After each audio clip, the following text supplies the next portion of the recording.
Yo, what up, man? It's your boy IG, and we back with another episode of The Juice. And today I got with me Curt Legacy, ATX hip hop artist. What up? But before we get into that, if you are on the live stream and you can't see us and you just want to listen, you can go to SGR Radio 81.4 FM, The Heat. The link is in the bio. You can check that out so you can just hear us. You don't have to see us. You can just hear us. What up, Kurt, man? What's going on with you? Not much, man. Just vibing, just cooling right now. Yeah. Taking a little break out the weekend real quick. Break out the weekend. Yeah, South by Southwest out here. So, Yeah, it's a lot going on, a lot of people here. So it's different. It's different right now in the city. yeah. Everywhere it's just people just doing stuff everywhere. Right, I got you. All right, man. So I'm gonna get into this. I know you just dropped a new joint called Butterflies with JJ Magic. Tell me how that came about, man, and what what do you want to bring to hip hop with this new joint you dropped the other day? Well, first of all, I mean the track we recorded that like a couple of years ago, and we when we came to the point where we were going to release it, we kind of just wanted to make sure that we had everything behind it, like the visual, the graphic art for the release. Um, I mean, and then when you think about like how that song came about, I don't know. I mean, it's just, I mean, you're talking about kind of like Heartbreak Hotel type stuff, stuff, and kind of like I don't know, people fall into this mantra, not falling in love and all that. So we kind of bring that to the forefront and just kind of give another perspective on what that's like. So, and then I mean, the whole butterflies is like the feeling you get in your stomach, right? We don't want to chase them because you got other stuff going on and trying to fall in love. So, Yeah, I got you on that. We all been there, ain't trying to fall in love, but so I'm gonna keep it going a little bit here. Tell the people how long you've been doing this because I know Austin, as far as hip hop goes, there's not too many artists out there making it on the national level, but it's a lot of hip hop artists in Austin. So tell us yeah, how long you've been doing this and what makes Austin different from say like New York, New Orleans, Atlanta, as far as putting music out. yeah. I mean, I've been doing this probably going back to high school, like going back to recording on the karaoke and trying to make sure everything's perfect in one take. We go back to that. So, but over time, you adapt, you learn different approaches to the music business, approaches to what you want to do. Um, but I've been at this for a while, but there's lots of ups and downs when you're trying to get to where you want to go, especially in the music business. But I mean, the Austin music scene, I mean, I think it's different because the culture is diverse. Um, Gotcha. I don't. I mean, I don't necessarily see people like trying to bite other styles and stuff like that. But at the same time, there's a formula to get into that next stage, that next level. So, um, but I mean, over the years, I've really grown to appreciate the Austin music scene because it is really diverse with R&B artists, um, hip hop artists, those different type of elements coming together, rock. It's I think it's improved a lot. So I got you with it. Rufus, I haven't been here as long as you, so you've been doing this since high school, yeah. Uh yeah, we got a story about your high school, but we're not gonna go there. I'm sure there's Actually, I plenty of could tell the stories people. about it. So Yeah, I met Kurt out. I met him out. Come to find out, he went to high school with my wife. So, yeah, it's funny like that. It was like, oh man, that's crazy. yeah, But like, we had a long talk about hip hop. The first time we was like really around each other. So like it was like, okay, this is the guy to talk to. yeah. But I know you're an independent artist, and I wanted to ask you some questions about that because I know independent artists now. is different than it was when I was growing up and we was Mhm. growing up. Like it's a chance to make more money. But what's it like being an independent artist? And I know a lot of independent artists out there have 9 to 5s, and then they have to come back and use that same income to try to make their dream work. So how does that work for you? How does that make you feel when you're putting in more work than the average artist at times? I mean, that's the beauty of it. That's the grind. You going through the journey. You doing what you got to do. Whether it's a 9 to 5, whether you got multiple other streams of income. Um, but sometimes when you're on that journey, you gotta be willing to go without stuff. If it's really what you want to do, you got to be willing to go without it. You got to be willing to sacrifice. I've heard different stories about artists out there. They're like, I don't when before I got on, before I made it, they quit their job or they couldn't work and still pursue their music career. I mean, if you have that opportunity where you can do that, then great. But you got to have some way to fund your career.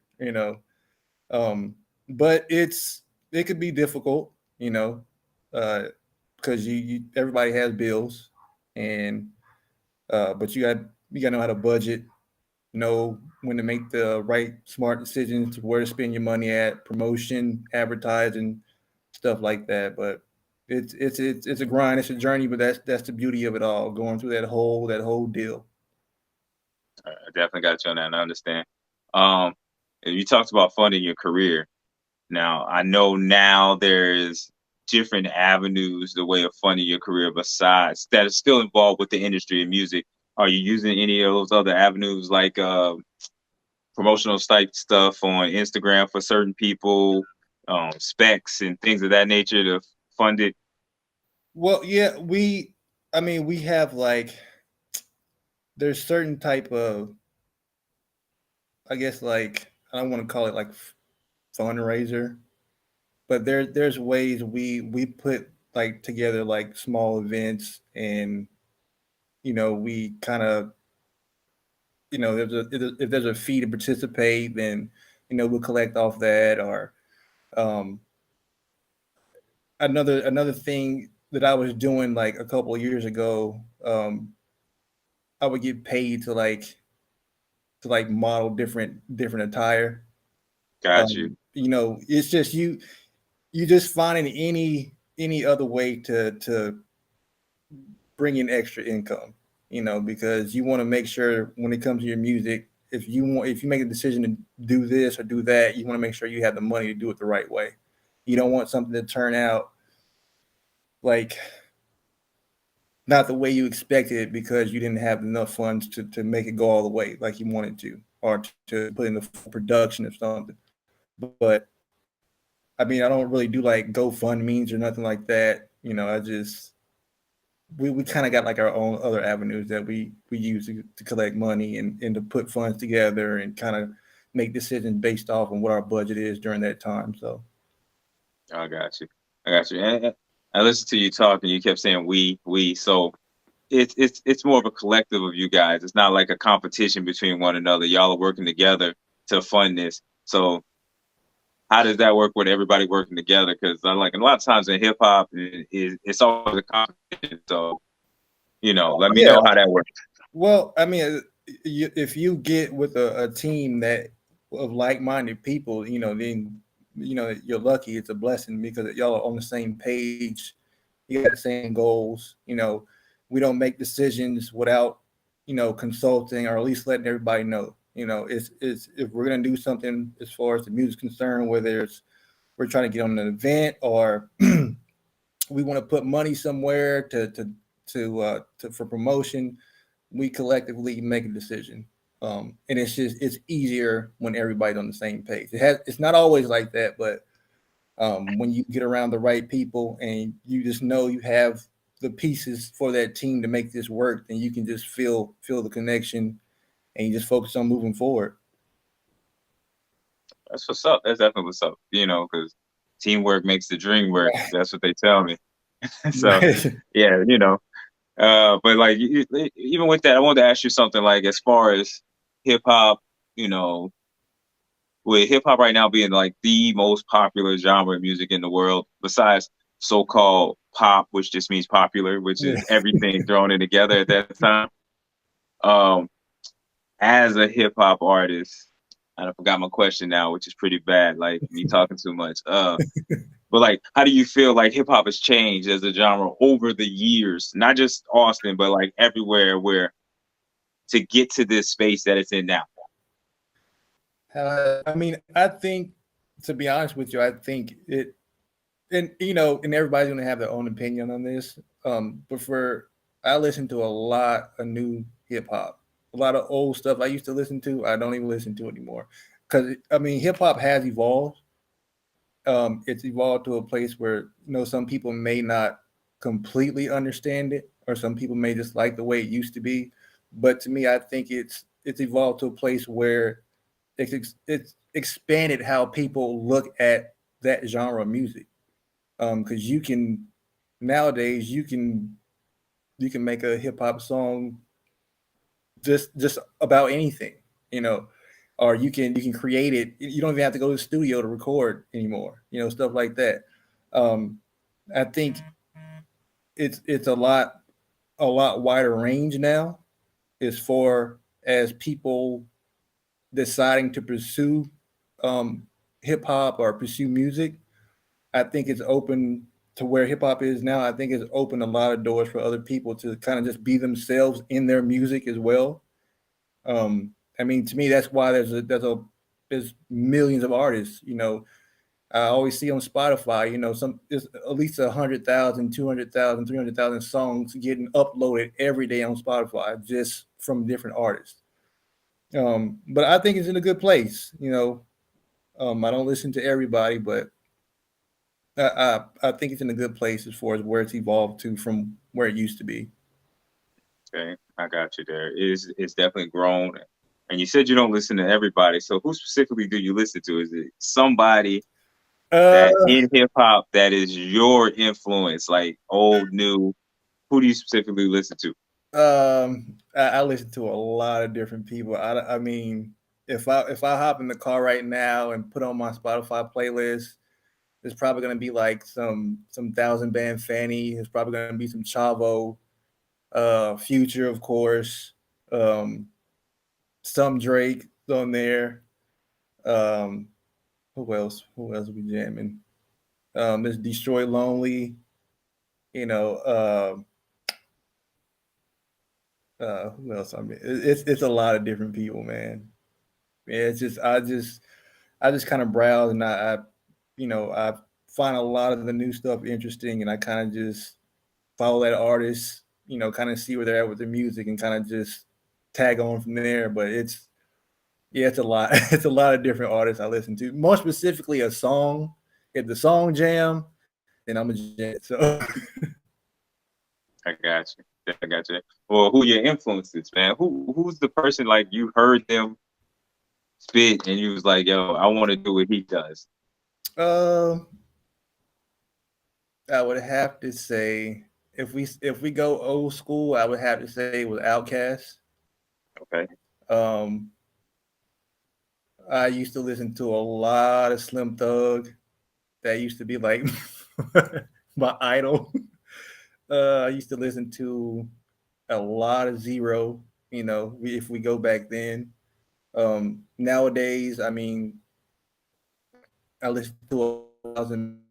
I listen to some Migos. You know, I like Migos for sure. Um,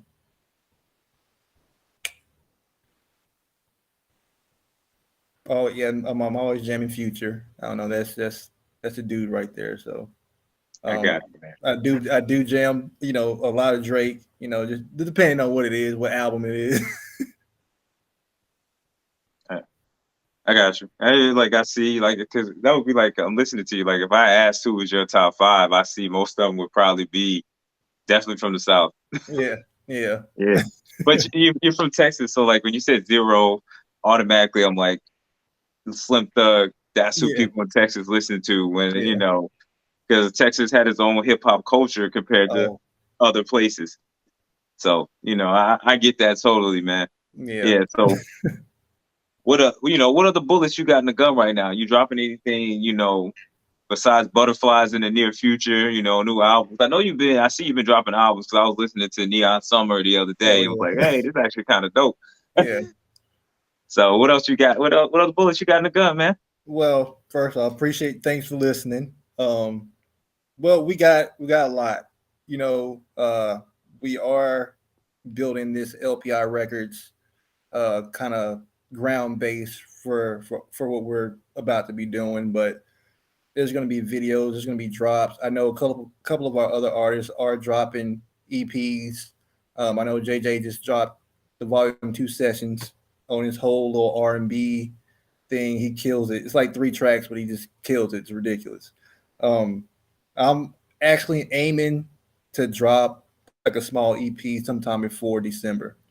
But right now we are really focusing on like the visuals. What I've also learned over the years here, pursuing my music, is about visibility. Whether it's a music video, whether people are watching you walk around the mall or whatever it is, whether you're in the studio, the more content you put out there and the more visibility you bring to yourself, the better it is for you when you get to that point. Um, but I mean that's the reason why we're not, doing a lot of South by stuff this year, because we made the decision where we want to put our money at coming into this quarter. So we really the plan is to get as many videos out within the next 6 to 8 months as possible. Um, and, I feel like once we're able to get that accomplished, then that will bring on more of an audience as far as us being visualized, so people can just see us. um but right now it's really about the visibility, about the videos. Like that's where all the whole damn near the whole budget's going towards the visual. So I got you. Yeah, and it basically sounds like as being a creative and being independent, that you're allowed to spread your wings a little more yeah, and be in total control of what you're trying to do, right, not have anybody else say, hey, this is what you got to do, which is definitely a great thing, man. It's good to see that, you know, and I'm happy that you have that opportunity at this time to be able to be in more control of what you're doing. right. Um, you know, this wasn't going to be a long interview. I just wanted the people to see you. You know what I'm saying?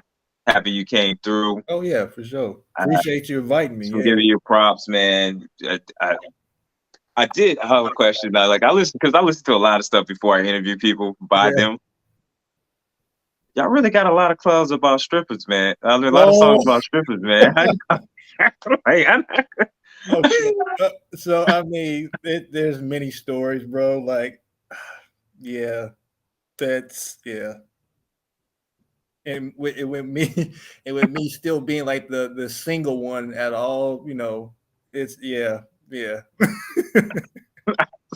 I did listen, and I was like, another song about the. Oh wow, yeah, yeah, yeah, yeah. So I was gonna call it strip club music because that's.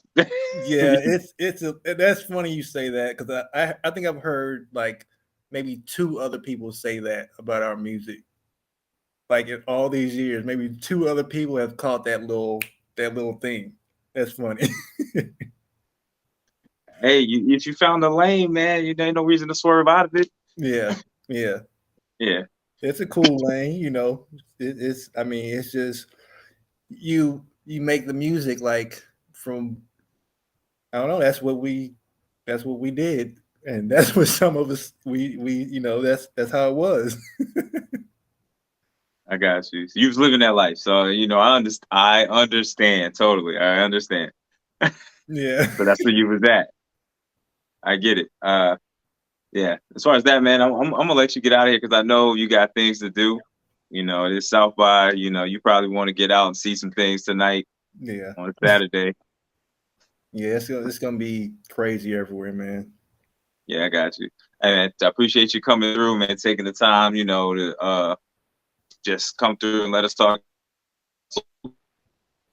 Um, this No, is no, Curt appreciate Legacy, it. man. Yeah, that's what's up, bro. Make Appreciate sure to flies. We done posted it everywhere, so it. Yeah. And also tell the people how to get at you if they want to follow you on anything. Just let them know. Give them all your stuff. Oh yeah, so IG it'll be at Legacy Curt on Instagram, Twitter at Curt Legacy, uh, TikTok Kick Curt Legacy.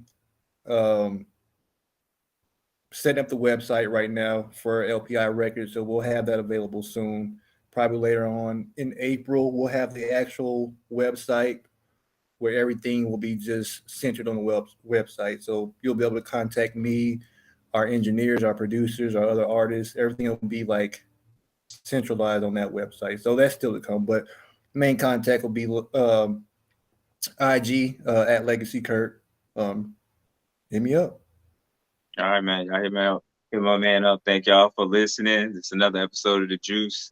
And I think we're gonna see you again next Wednesday.